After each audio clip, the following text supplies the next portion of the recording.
Kita menuju ke kawasan Pasar Tanah Abang. Ustadz, ini jelang Ramadan, petugas gabungan disiagakan di sejumlah titik di kawasan Pasar Tanah Abang, Jakarta Pusat. Patroli akan gencar dilakukan demi memastikan pasar tekstil terbesar di ibu kota tersebut aman dan nyaman. Tak henti-hentinya petugas Satpol PP mengingatkan pedagang dan warga di kawasan Pasar Tanah Abang untuk memakai masker yang benar. Tak hanya menegur warga yang abai protokol kesehatan, petugas juga disiagakan di beberapa titik di kawasan Pasar Tanah Abang. Pasalnya pasar tekstil terbesar di ibu kota ini biasanya semakin ramai jelang Ramadan. Bahkan tak jarang pedagang kaki lima memenuhi trotoar. Dalam penertiban di Pasar Tanah Abang kali ini tidak ada sanksi yang diberikan kepada pedagang kaki lima dan warga yang melanggar. Memang tidak mudah merubah perilaku, ya. Tidak mudah kita membuat sebuah budaya tertib itu. Ya, perlu kerja keras, perlu kebersamaan dari semua pihak, ya. Kita tidak akan pernah segan untuk terus mengajak masyarakat bahwa tertib itu jauh lebih memberikan lapak rezeki buat kita semuanya. Untuk menambah kenyamanan dan keamanan di kawasan Pasar Tanah Abang, sebanyak 600 personil gabungan yang terdiri dari Satpol PP, Dinas Perhubungan dan TNI Polri dikerahkan di beberapa titik tiap harinya. Ramadan tinggal menghitung hari, biasanya memang di kawasan trotoar, kawasan Tanah Abang ini dipenuhi oleh para pedagang yang berjualan, baik itu berjualan makanan sampai dengan berjualan pakaian.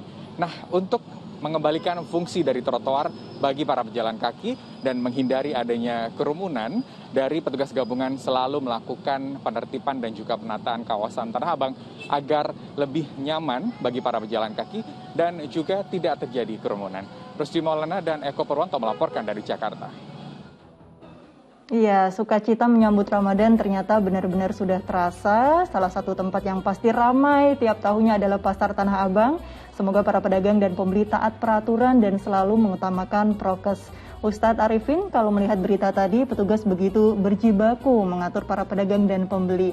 Nah, ini bagaimana Islam melihat adanya sebuah peraturan, Ustadz? Ya, Mbak Nurul, terima kasih. Soal peraturan dalam pandangan Islam itu, saya kira ini sejalan juga dengan banyak agama lain atau apa yang dianut oleh orang lain, bahwa sejatinya peraturan itu dibuat untuk kemaslahatan bersama. Gitu. Dalam Islam semua peraturan halal haram, boleh tidak boleh, dalam Islam itu untuk kemaslahatan manusia, dalam hal ini adalah kemaslahatan bersama. Nah, begitu juga dalam peraturan yang dibuat oleh pemerintah atau oleh masyarakat, ya. Itu harus punya nilai itu. Contohnya umpamanya lampu merah, ya, traffic light itu kan ada merah, ada hijau, ada kuning, itu kan bukan untuk membuat kita tidak bisa pergi ke tujuan.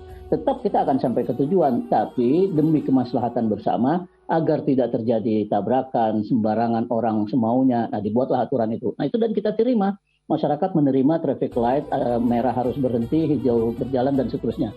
Nah, begitu juga dalam peraturan-peraturan yang lain harus ada semangat kemaslahatan bersama.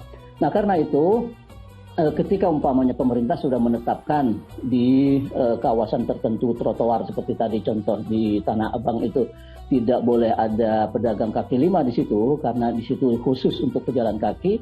Nah, pedagang juga harus legowo menerima itu. Kalau tidak legowo itu artinya kalau dia tetap memaksakan diri berdagang, berjualan di trotoar, itu artinya dia hanya memikirkan dirinya sendiri, tidak memikirkan kemaslahatan bersama. Bagaimana nanti pejalan kaki harus berjalan di mana? Karena jalan yang disediakan untuk pejalan kaki dipenuhi oleh pedagang. Nah, saya kira memahami bahwa sebuah peraturan itu dibuat dan memang harus memiliki kemanfaatan, kemaslahatan bersama, itu penting disadari oleh semua pihak, terutama dalam hal ini adalah para pedagang. Jangan sampai kemudian melawan atau nanti ketika diperiksa atau ada petugas, mereka teratur, tertib, tapi begitu petugas sudah pergi ke tempat lain, mereka berhamburan lagi ke tempat pejalan kaki di trotoar. Nah, itu tentu menyalahi semangat dari makna peraturan itu sendiri yang diatur, dibuat untuk kemaslahatan bersama. Saya kira itu penting poinnya Mbak Nurul ya, untuk kemaslahatan bersamanya itu. Jadi masing-masing harus memikirkan kemaslahatan bersamanya dulu di atas kepentingan dirinya sendiri. Nah, kalau kemaslahatan bersama sudah tercapai, tentu kemaslahatan masing-masing pribadi juga akan bisa tercapai. Saya kira begitu, Mbak Nurul.